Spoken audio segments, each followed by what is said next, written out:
Hey, what's going on? It's JC, and you know one of those questions that I get asked a lot is, what do my tattoos mean? Because I have a bunch of them on my arms. Nothing south of the border yet. Maybe one day. But I guess I'll start with my first ever tattoo that I got, and it's actually this cross right here on my arm. I got that done at the beach. Me and my friends from college met a guy at the beach, and he was willing to do some work on the cheap. And I paid him, I think, $50 for this. I wanted to get a cross for my uncle because my uncle had just passed away months prior to that. And he was like my best friend / father figure, big brother. So he tattooed the cross, put his name on there and the date. It was also very cheap looking and didn't look right. So if you look at old pictures of me, you will notice that that cross looks super yikes. So when I moved to Dallas, when I got the job with Kid, one of my goals was to fix this tattoo, and that's where I met my buddies Richard and Gerald. And Richard, one of my tattoo artists, ended up fixing it up, and he put wings on it, and he put the clouds, and he covered up the old date because it looked like a little kid scribbled on it. And then he gave me a new date right there, my uncle's name. And the reason I got angel wings on there is because my uncle's last name is Angeles, or was Angeles. So that means angels in Spanish. And then I got a cross for my uncle because my uncle was known to love crosses, and he always wore a cross around his neck. And so, in fact, I have the crucifix that he had when he passed away at my house. That's one of the things I got from him. So that was my first ever tattoo, which actually got retouched. And then the second tattoo I ever got was, I'm pretty sure this one right here.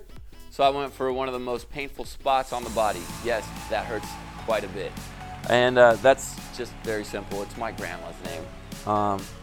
So my mom was a teenage mom, and my grandma was a very crucial part of my life, as was my uncle. And unfortunately, I lost her a short time after my uncle passed away. It just felt right, and that's how she used to write it. So that's my grandma's name. Her name, by the way, that says Fada. My grandmother's parents were Lebanese, and they migrated to Mexico, I think in the 30s, if I remember correctly. She was 36 years old when I was born. So she was a 36-year-old grandmother.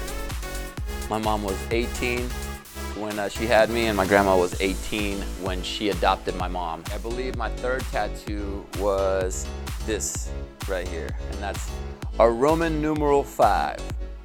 I wore number 5 in football, and I deemed that to be my lucky number. It's just one of those things where, you know, when you're a kid and you play sports, you tend to attach yourself to a number. And so I thought a 5, just a regular 5 would look weird. So I thought Roman numeral would be cool. So we went to a tattoo shop one night when we were out. And fun fact about this one is, if you've ever heard us talk about Bad Influence Paul, that's one of my best friends. He actually drew it on a piece of paper because the tattoo artist didn't understand what I was trying to do. And I said, I just want a Roman numeral 5. He goes, well, what do you want? And I said, just a Roman numeral 5. He said, what does it look like? And I was like, a Roman numeral 5. And so Paul, while I was talking to this guy, just drew it on a napkin. And that's it right there. That's what came out. My next tattoo was by far the most painful one I got. I got my entire right-hand side done right here on my ribs, all the way down to about my butt cheek almost. And it's right here. That says, Mi vida es hermosa. And that means my life is beautiful in Spanish. And the reason I got that one is because when I was in high school, I had a pretty bad accident. And I remember waking up, and the first thing I heard when I woke up was, life is beautiful. And I don't know why, but that just always stuck with me. So, you know, since I love my Mexican roots, I decided to get that quote, but in Spanish. And so I got it right down my side. I wanted to quit about 3 hours into it, because that was about 6 hours worth of tattooing. Most painful one, but very meaningful. And I actually told my tattoo artist I would never get anything done on my ribs ever again. So what do? About a year later, I get this one right here. I just have California, the way it's written on the license plate, in red, just like the license plate, to pay tribute to California. After we moved from Mexico, that's where I was raised, essentially. That's where I went to high school. That's where I went to college. That's where I met my wife. So California means a lot to me, and I got it on my ribs right here. I always have it with me. Now, since I have the place, the state where I was raised or grew up, basically, I have to show love to the place I was born. And that is where I got my next tattoo, which is this right here. Now, it looks like a cool design bird, right? Like an eagle or something. And it is an eagle. And if you ever look at products that are made in Mexico, they have that sign with this guy right here. It looks a lot different on there because I got I took some liberties with the art. But it's hecho en Mexico. So you'll see hecho en Mexico, and it has this bird right here. And since I grew up by Aztec Stadium, Estadio Azteca, I asked for some Aztec type rock to go with the bird. So that's my Made in Mexico tattoo. And I like it, but again, very painful because again, it was the inside of my arm. Next tattoo I got is my most colorful tattoo, because most of my tattoos are very black and white or gray. And it was actually the one back here. I didn't put lotion on my arm, so I apologize for the ashiness I got going on today, but that's a sugar skull. And we usually design some of these for Dia de los Muertos in Mexico, which is on November 2nd. And that also happens to be my mother's birthday. So I got that sugar skull to pay tribute to my mom, because I remember growing up, when she would have her friends come over or have her birthday parties, there were always sugar skulls around because people were celebrating Day of the Dead.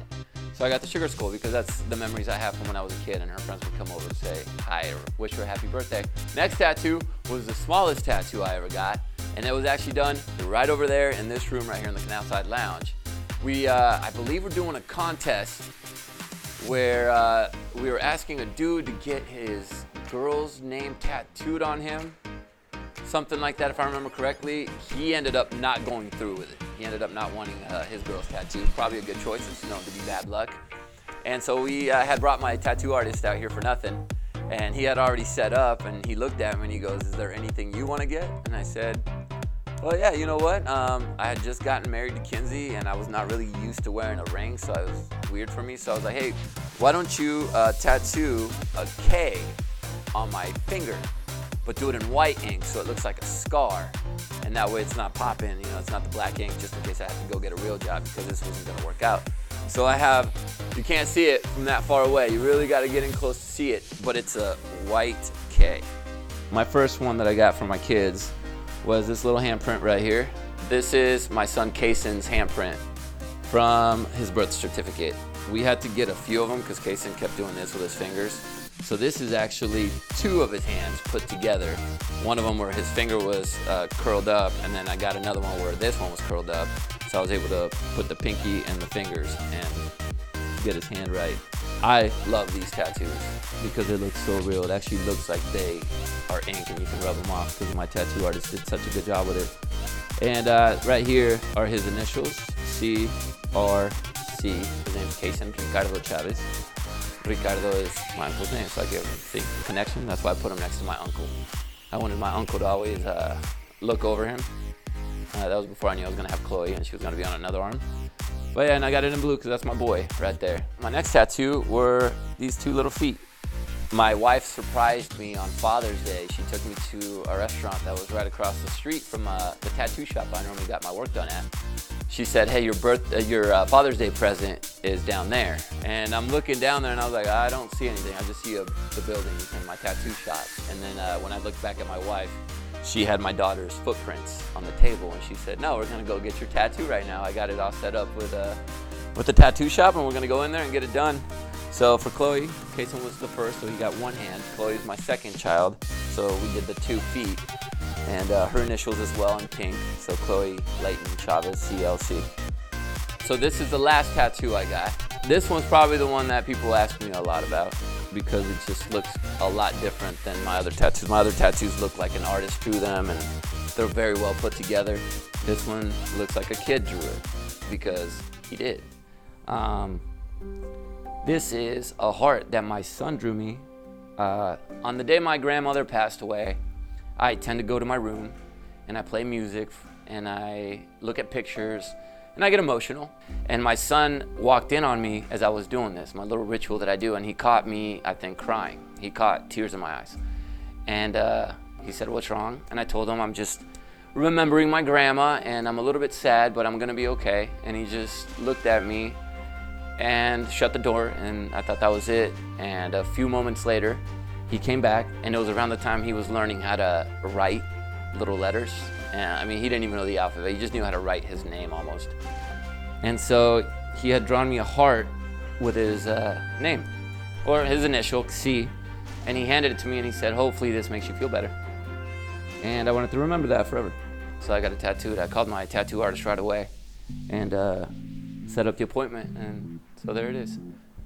My son's little heart, his first gesture of showing love.